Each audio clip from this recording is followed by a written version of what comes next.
Guys आज मैं most important topics discuss कर रही हूँ जो आपको बोर्ड एग्जाम इकोनॉमिक्स में आ सकते हैं। ये मैंने बहुत ही रिसर्च करके सैम्पल पेपर्स देख के past previous year question papers देख के ये सेट ऑफ क्वेश्चंस जो है वो रेडी किए हैं। तो let's get start with the video. So first of all हम डिस्कस करेंगे important question of macro economics. तो मैक्रो इकोनॉमिक्स में फर्स्ट जो आपका इंपॉर्टेंट क्वेश्चन आ सकता है that is difference between direct and indirect tax. Next question जो इसमें आ सकता है that is objective of government budget. तो गवर्नमेंट बजट का जो ऑब्जेक्टिव है उसमें से आपको कोई भी एक पॉइंट आ सकता है, केस स्टडी की फॉर्म में भी और डायरेक्ट भी या दोनों में भी, राइट। तो ये बहुत इंपॉर्टेंट है, अच्छे से आप ऑब्जेक्टिव जरूर कर लेना। नेक्स्ट आ जाता है आपको आइडेंटिफिकेशन का टॉपिक, जो बजट रिसिप्ट और रेवेन्यू रिसिप्ट का जो है ना, budget receipt and budget expenditure के जो कैटेगरीज हैं आगे, उसमें से आपको एक जैसे लाइंस वगैरह दे देंगे कि बोरोइंग क्या है, उसको आप किस कैटेगरी में डालोगे, राइट। फिर आप बताओगे वाई, राइट। तो जैसे ऐसे आइडेंटिफिकेशन वाले की सब्सिडी क्या है, capital receipt, revenue receipt, capital expenditure, revenue expenditure, ऐसे आपको बताना है और साथ में उसकी एक्सप्लेनेशन देनी है। तो नेक्स्ट ये क्वेश्चन इंपॉर्टेंट है। और न्यूमेरिकल आपको आ सकता है गवर्नमेंट बजट का, जिसमें आपको डेफिसिट के वाले जो न्यूमेरिकल्स है ना वो आपको इंपॉर्टेंट है। गवर्नमेंट बजट, कई अभी ये सोच रहे होगे कि गवर्नमेंट बजट तो सारा ही हो गया। फिर देखो, गवर्नमेंट बजट एक ऐसा चैप्टर है जो बहुत इंपॉर्टेंट है, जिसमें से बहुत ज्यादा पेपर कवर होता है। सो इसलिए इसको मैंने टॉपिक वाइज बता दिया, इसमें इसको तो वैसे ही नहीं आपको छोड़ के जाना था। नेक्स्ट उसके बाद है आपको क्वेश्चन आ सकता है एक्सेस या डेफिसिट डिमांड का, राइट, या इन्फ्लेशनरी डिफ्लेशनरी गैप। इस पे आपको या तो इसका कंसेप्ट पूछ सकते हैं या आपको इसके मेजर्स, जैसे कि ये थिंग कैसे, या जैसे for example open market operation कैसे इन्फ्लेशन को करेक्ट करेगी, ऐसे आपको कोई इंस्ट्रूमेंट भी पूछा जा सकता है। नेक्स्ट इसमें आ जाता है एडी एएस से अगर बड़ा है, एएस बड़ा है, ऐसे कुछ भी आपको चारों में से कोई एक आपको शॉर्ट में ये पूछा जा सकता है, कोई भी एक केस। तो ये भी आपको इंपॉर्टेंट है। नेक्स्ट उसके बाद आपका आ जाएगा numericals of investment multiplier, C function या S function. So investment multiplier के वैसे आपको जो है दो फॉर्मूलाज है, 1/MPC, 1/1 minus MPC and delta Y और डेल्टा आई।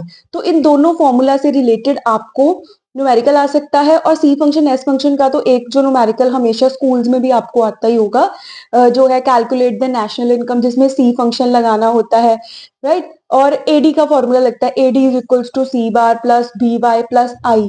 ये फॉर्मूला लगा के जो सॉल्व करना होता है, यही ज्यादातर इंपॉर्टेंट है, इसको आप अच्छे से कर लेना। नेक्स्ट उसके बाद AD and its components. So AD और कंपोनेंट्स वो भी आपको इंपॉर्टेंट है, इसमें से आपको आ सकता है, चांसेस हैं।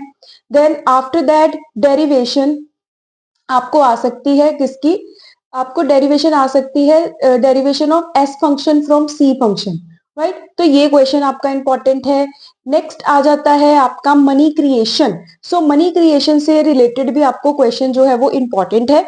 उसके बाद next is measures to control money supply, वही क्वांटिटेटिव एंड क्वालिटेटिव मेजर, इसमें से कोई भी एक मेजर आपको आ जाएगा 3 to 4 मार्क्स का। तो अच्छे से आप इसको भी कर लेना। आफ्टर दैट सेंट्रल बैंक के फंक्शन एक कोई भी आ सकता है, जैसे बैंकर्स बैंक कैसे है, ये इंपॉर्टेंट है। आफ्टर दैट नेशनल इनकम के लिमिटेशंस, जिसमें externality most important, last year भी आया था और हमेशा आता ही है, ये बहुत इंपॉर्टेंट है। बट आप बाकी लिमिटेशंस भी कर लेना, जो आपकी बुक में टॉपिक है ना, GDP as and welfare index, तो ये आपको बहुत अच्छे से करना है। After that problem of double counting, ये आपको अच्छे से पढ़ के जानी है पूरी, क्या इसके मेजर्स, इसको ठीक कैसे किया जा सकता है, इससे रिलेटेड भी आपको जो है क्वेश्चन आ सकता है, राइट। उसके बाद नेक्स्ट आ जाते हैं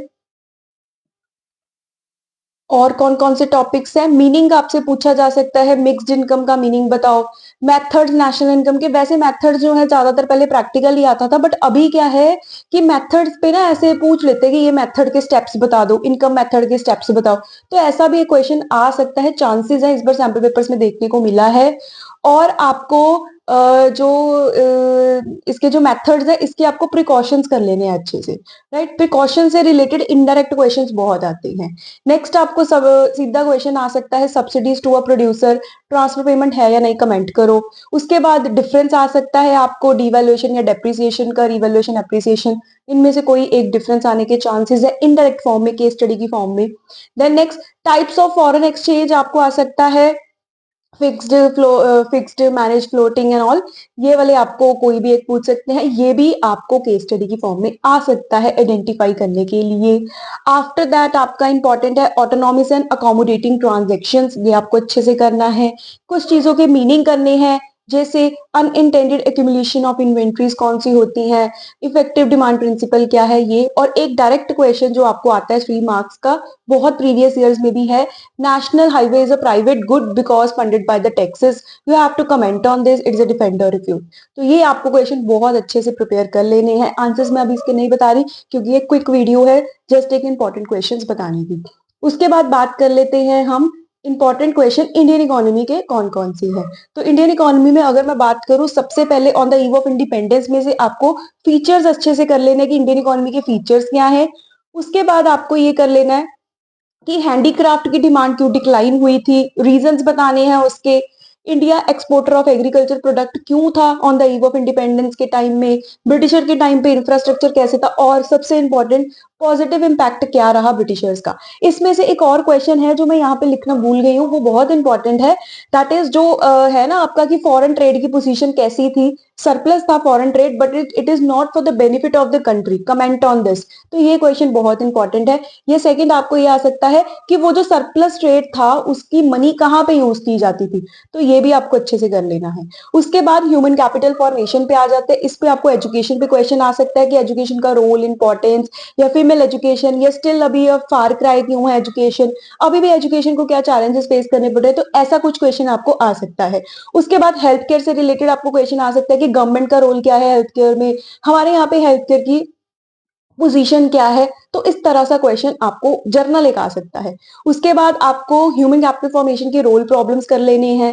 after that India as an hotspot of medical tourism, बहुत अच्छे से क्वेश्चन करना है, रिपीट हो रहा है बहुत बार, तो अच्छे से कर लेना कि इंडिया में ही क्यों लोग अपना इलाज करवाने आ रहे हैं, तो ये अच्छे से कर लेना है। आफ्टर दैट सस्टेनेबल डेवलपमेंट और ह्यूमन रिसोर्स का क्या रिलेशन है, इससे रिलेटेड कुछ केस स्टडी फॉर्म में आया। अभी मैंने यहाँ पे सिर्फ टॉपिक्स लिखे हैं, इसमें से आपको केस स्टडी इनडायरेक्ट बन के कैसे भी क्वेश्चन आ सकता है, तो आपको हर तरीके से इसको प्रिपेयर करना है। उसके बाद इंप्लॉयमेंट अनएम्प्लॉयमेंट टॉपिक से रिलेटेड क्वेश्चन, वर्कर की डेफिनेशन इंपॉर्टेंट है, इस पे आपको इनडायरेक्ट केस स्टडी आएगी, कुछ केस दे देंगे, बताएंगे आइडेंटिफाई करो कौन सा वर्कर है, या आपको आइडेंटिफाई करने को बोलेंगे कि कौन सा अनएम्प्लॉयमेंट की टाइप है, right.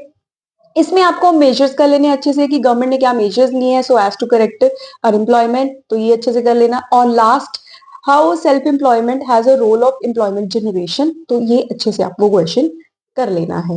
After that Indian economy के और क्वेश्चंस पे आ जाते हैं।